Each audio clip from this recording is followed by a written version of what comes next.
among whom was Ignatius Ngara. And there is some information about Ignatius on page 6 of your program. Ignatius is a teacher at Liston College, and he's a member of St. Vincent de Paul Society at the Henderson branch.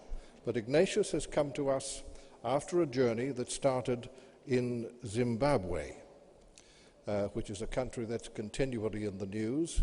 And for those of you who watch and are interested in current affairs, you will know that that rather difficult president they have of that country, Robert Mugabe, is in hospital. He might still be there or have returned to Zimbabwe being treated, and apparently he's been very ill. But that country itself went through all the traumas of decolonization, and you'll be as aware of as I am of the difficulties that are associated with that country, and so many persons left it for reasons with which you'll be familiar. But we are blessed to have with us Ignatius Ngara, who is originally from Zimbabwe, and he has had a very difficult life journey. For so many of us, our life journey is difficult in parts or very easy in parts. It's very comfortable or uncomfortable, whatever it is. And for those who make the journey in hardship, it's always a salutary lesson for me to listen to what they say. Would you please welcome Ignatius Ngara.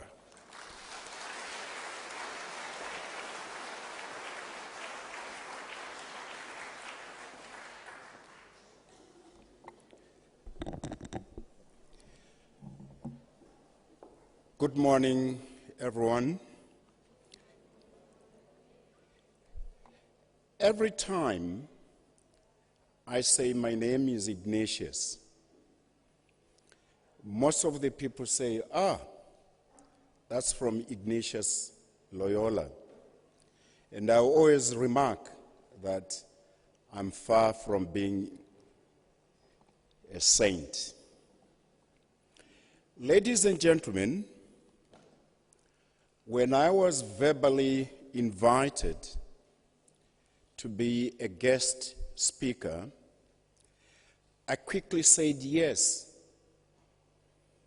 without thinking deeply about it.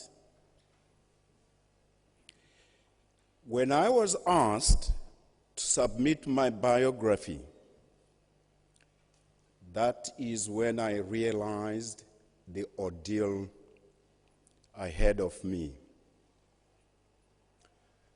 Writing my biography was the most painful but very therapeutic experience I have ever had.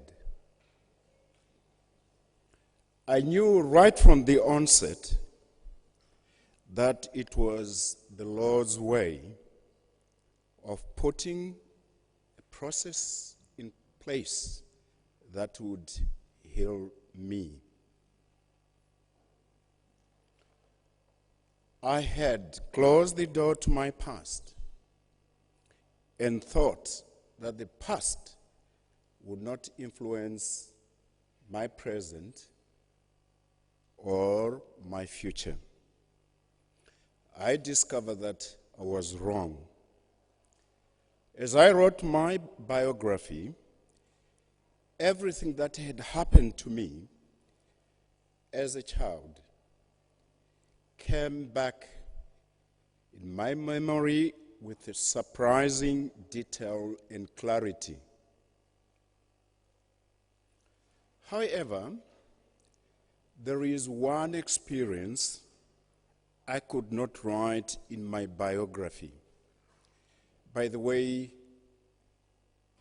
to read my biography, all that you need to do is to access the Eucharist Convention 2012. I could not write in my biography that experience, although I tried again and again. I hope today I will be emotionally ready to share that experience with you. To me, it is indeed a painful experience. I'll leave that right up to the last. In my journey of life, from the age of 14, my life was punctuated with rejection, neglect, emotional and psychological abuse. I was rejected and humiliated by my close relatives, friends, and significant others. Interestingly, I was helped in most cases by strangers. At the age of 14, I started fending for myself in an effort to get shelter, food, clothes, and an education. Every progress I made was always without fail, followed by a series of misfortunes and different types of abuse. As a result, the more I got abused, the more my trust shifted from people to God. There are many children like the young Ignatius who are being subjected at the present moment to the same situations and conditions. They want their sufferings to be abated. They want their stories to be heard. But the world is too busy dealing with other so-called important issues.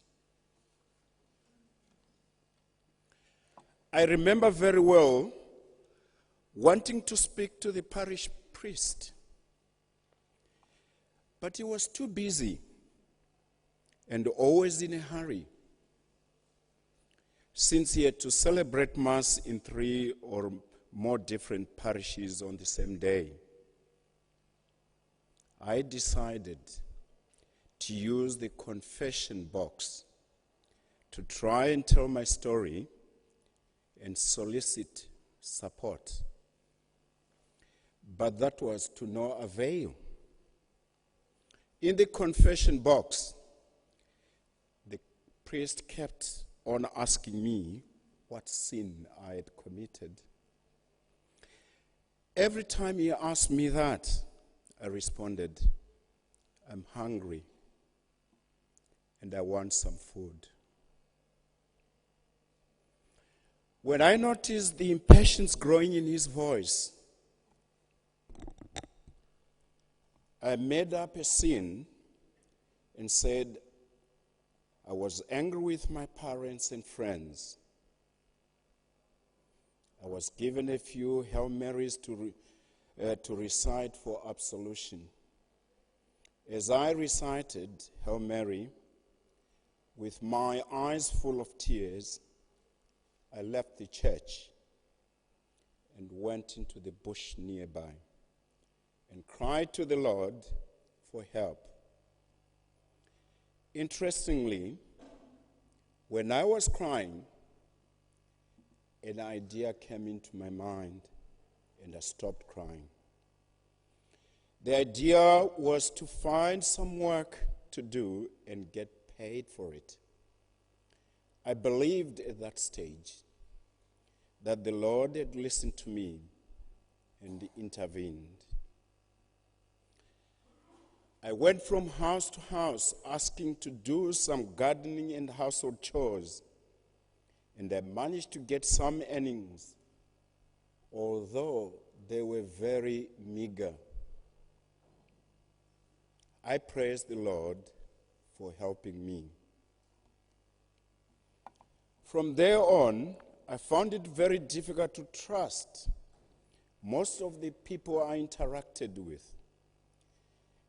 And I would not confide in anyone whatever problems I was facing.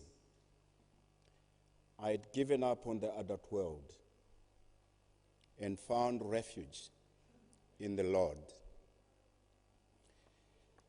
Every time I wanted something, I would go out into the bush, sing and pray to the Lord, and make my request.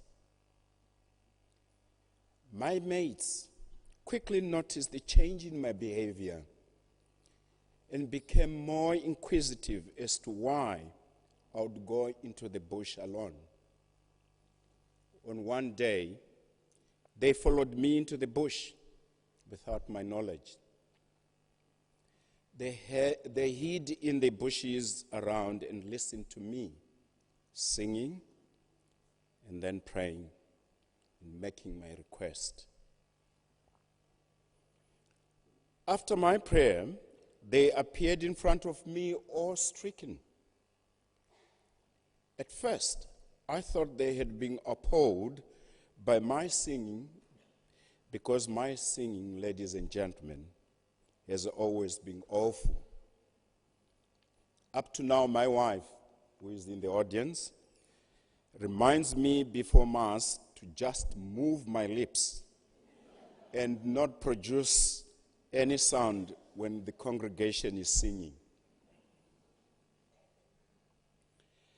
After a while, one of the boys asked me, "Who were you speaking to?" And I answered, "To the Lord my God." They looked at each other, perplexed. And another boy then asked me, "What did he say?" I answered quickly, "If you did not hear what he said, then you are a sinner and you are going to burn in hell." There was no better answer I could give than that. They all got frightened and ran away. The next day at school, other students just looked at me as if I was cursed. I immediately knew that something horrible had been said about me concerning the encounter in the bush. Some students just made signs that indicated that I was going crazy. As a result, my friends deserted me, and I no longer had friends to play with. I became very lonely. Surprisingly, I found it more enjoyable to work alone, and I became more studious. I think being studious was more of compensatory behavior rather than a genuine interest in studying. However, the comforting thing to me was that I had the Lord with me all the time. My faith and trust in the Lord increased.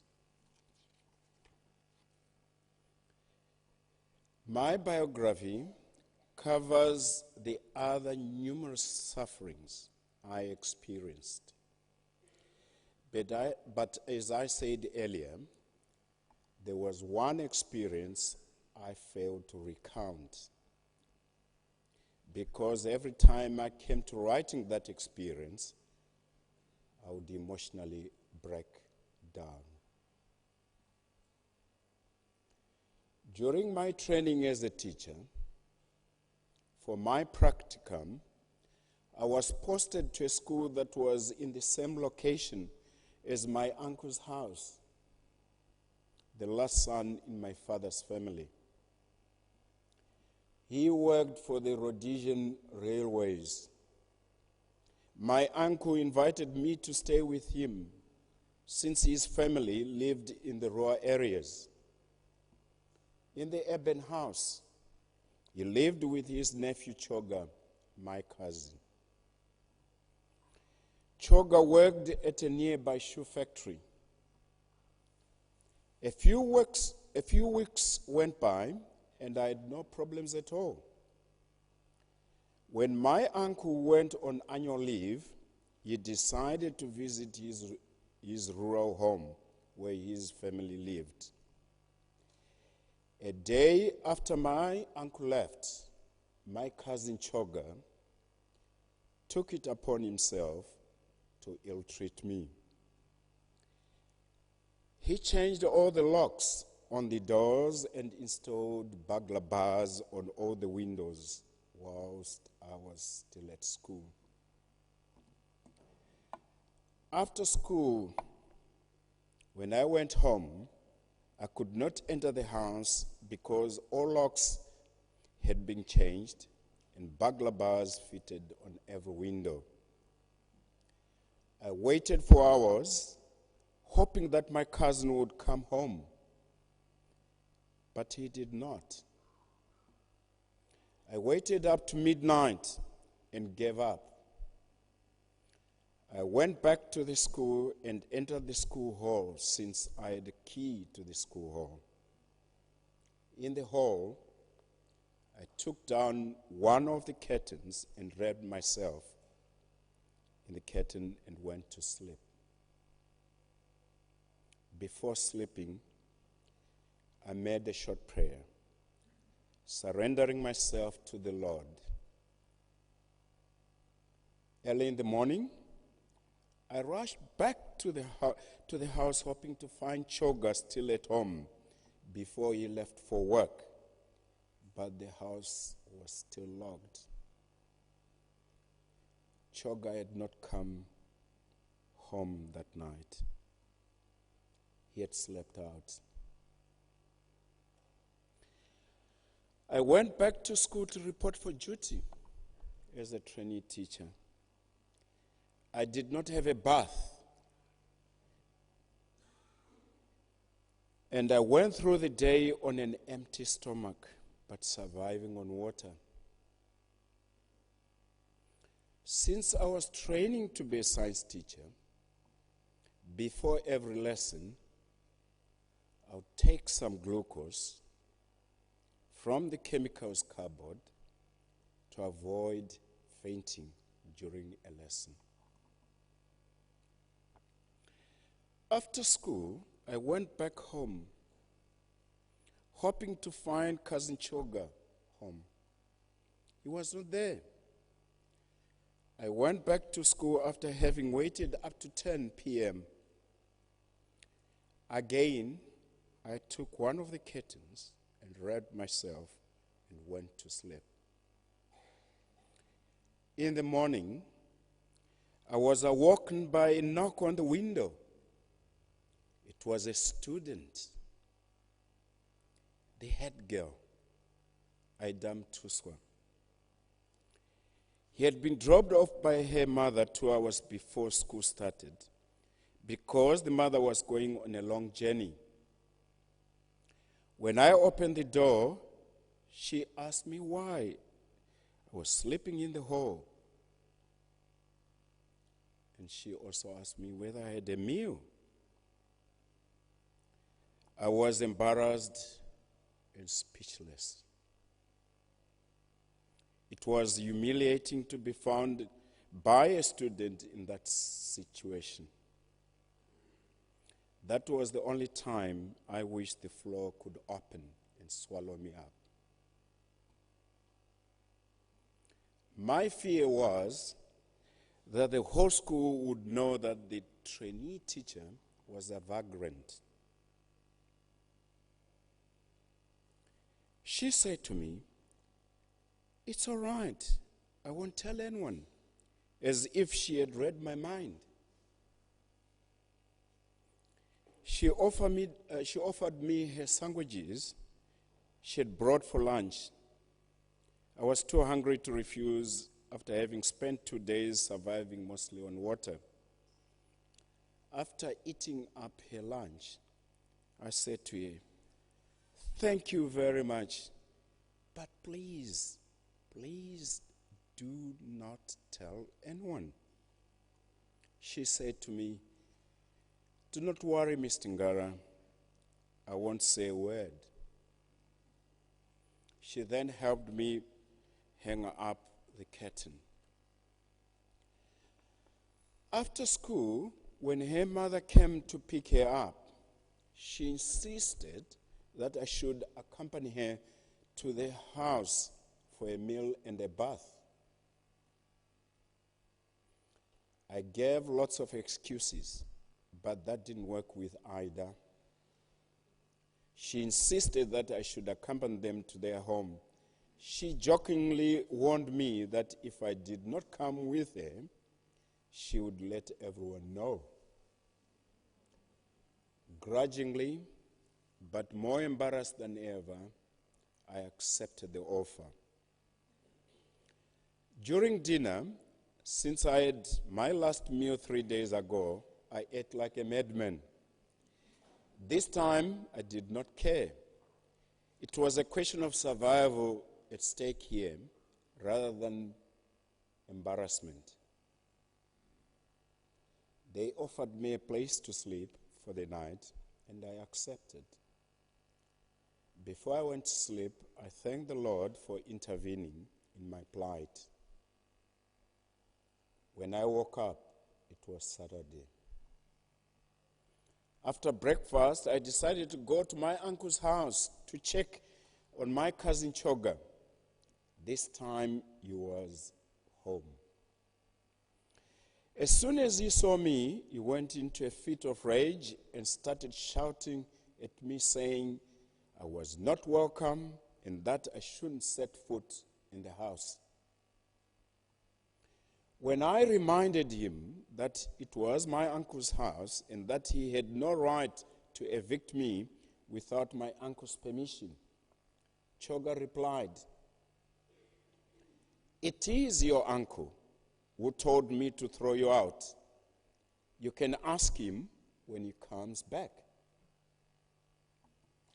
I cried out, "You are lying. You are lying. You are lying." That faded into a sob, and I collapsed.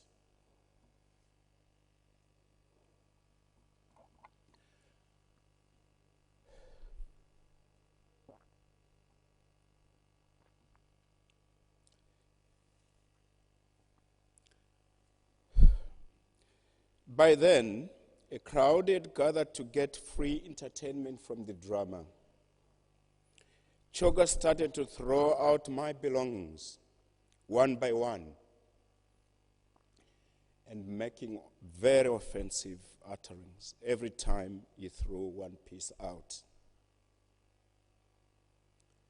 My cousin Choga spoke as if he was possessed. The humiliation was unbearable. I quietly cried and said, "Lord, I surrender myself to you. Please help me." And went on crying.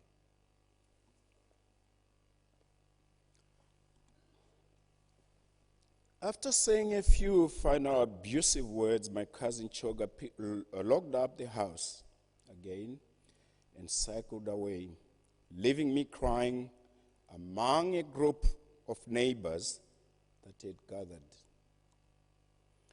Within a few minutes, Mr. Nduna, a teacher from the school I was doing my practicum at, appeared on the scene and asked me to come home with him. I learned afterwards that when I was busy saying my little prayer, one of the students I taught had rushed to this teacher's house, who lived a few houses down the street, and told him what had happened. For the rest of my practicum, I lived with the Nduna family. They were unbelievably kind to me, and every night I would say a prayer to praise the Lord.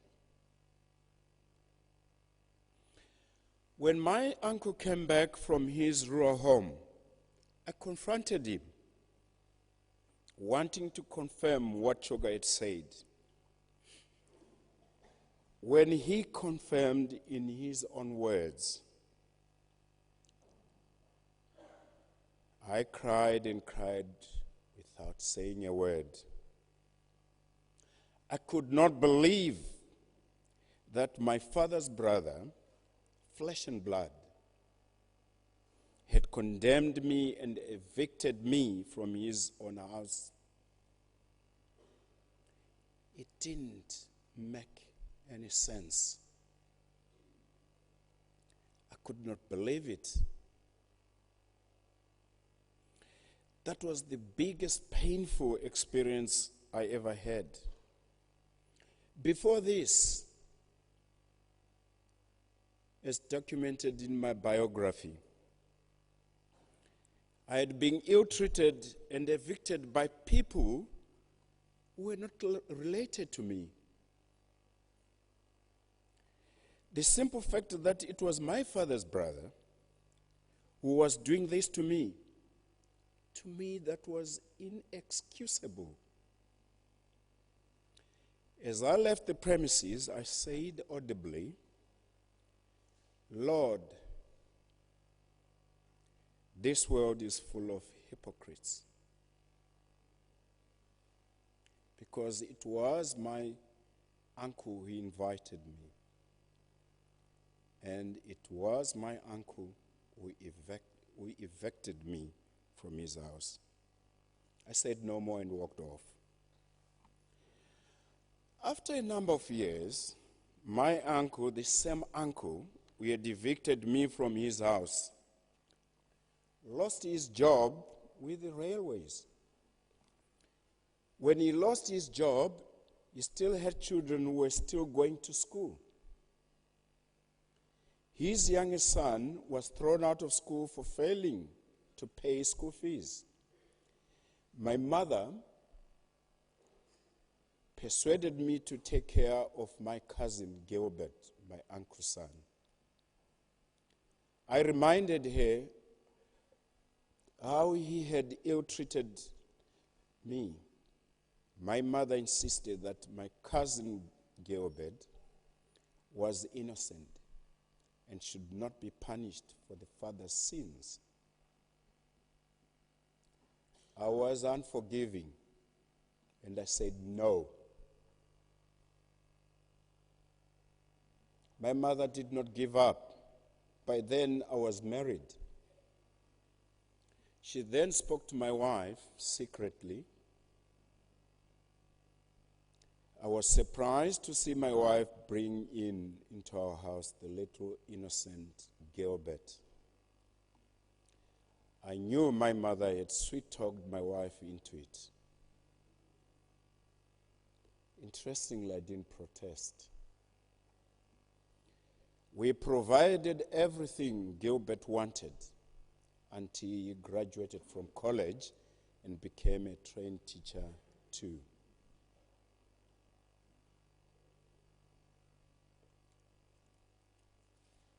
Before his death, my uncle requested to spend the last days of his life in my home. He asked for forgiveness before he died, and I said I forgave him. That was just a lip service. When he died, I thought I had forgiven him. I only realized that I had not truly forgiven him, judging by the pain I experienced the first time I tried to include this experience in my biography. I now believe that the true forgiveness came when we celebrated the Lord's Passion at Holy Cross Church on Good Friday.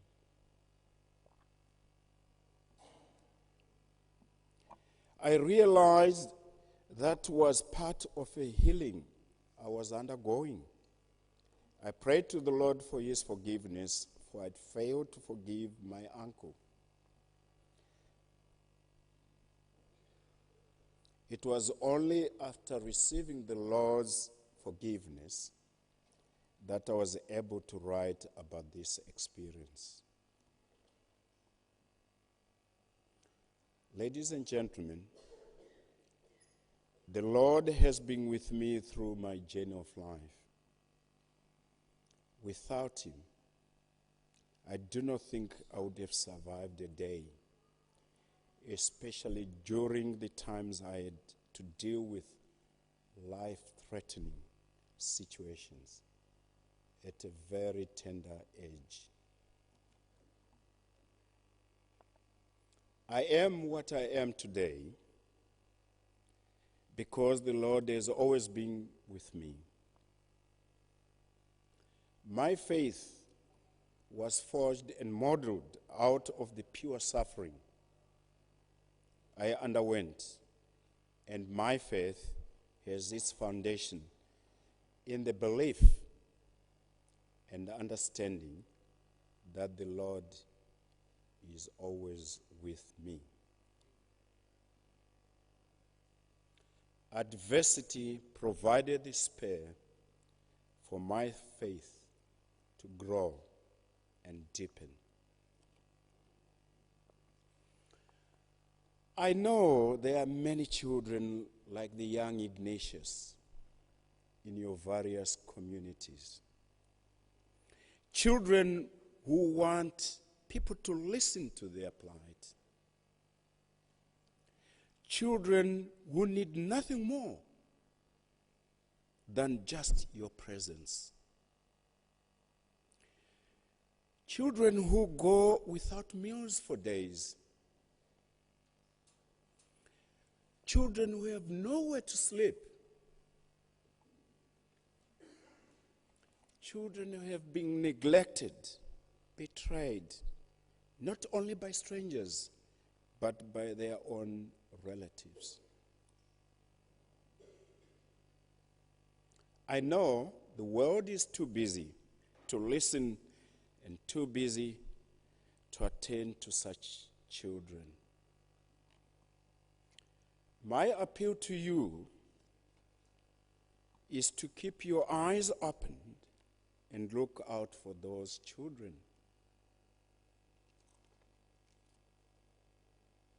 In addition, I appeal to you, ladies and gentlemen, to keep your ears open and listen to their stories. It does not matter how untrue they may sound. Just listen to their stories. If each one of us can identify at least one, only one child in our respective communities who seems to be suffering, and if we are able to listen to their stories and help if we can,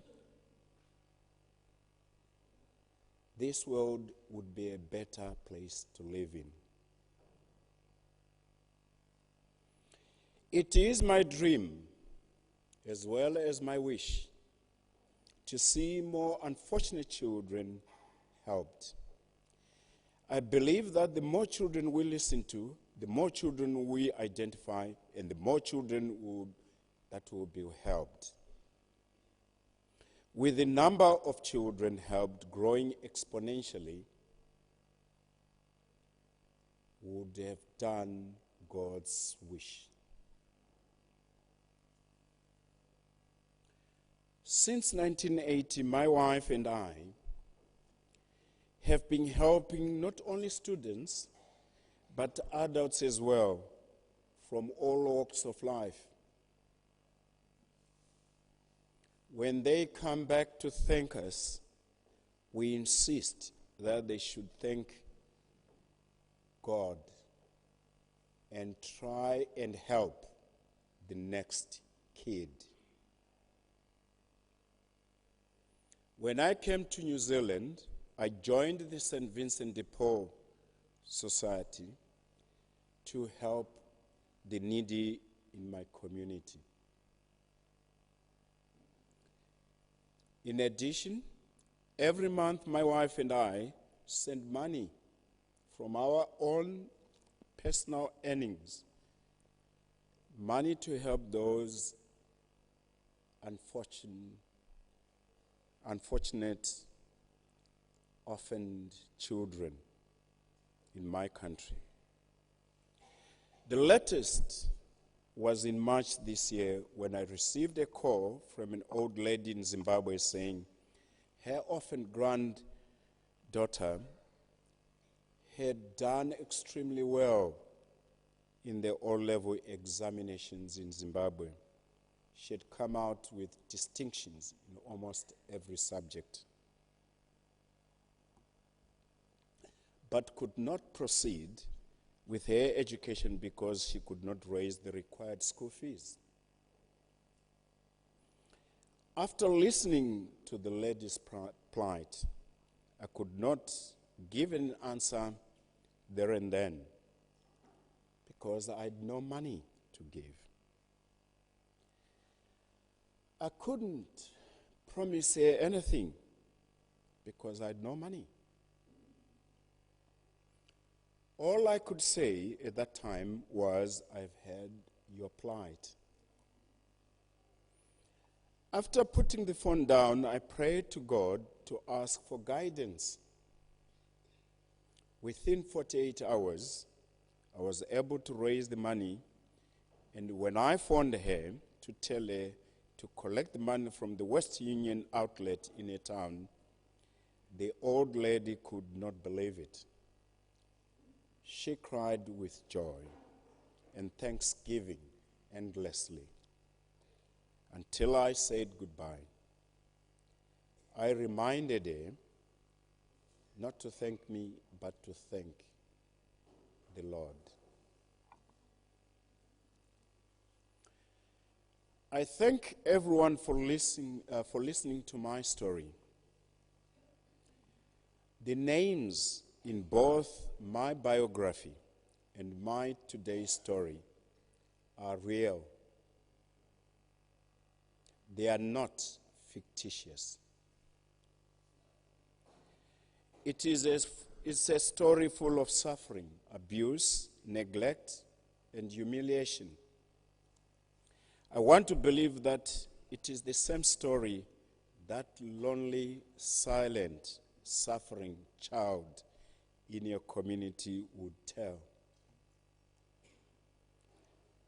I consider myself lucky that I sought the help from the Lord at an early stage of my development and managed to circumvent most of the tragedies or pitfalls most youths fall into when subjected to such life-threatening situations. For those like me who seek refuge in the Lord, faith will increase, broaden, deepen with adversity. I thank you all. May God bless you.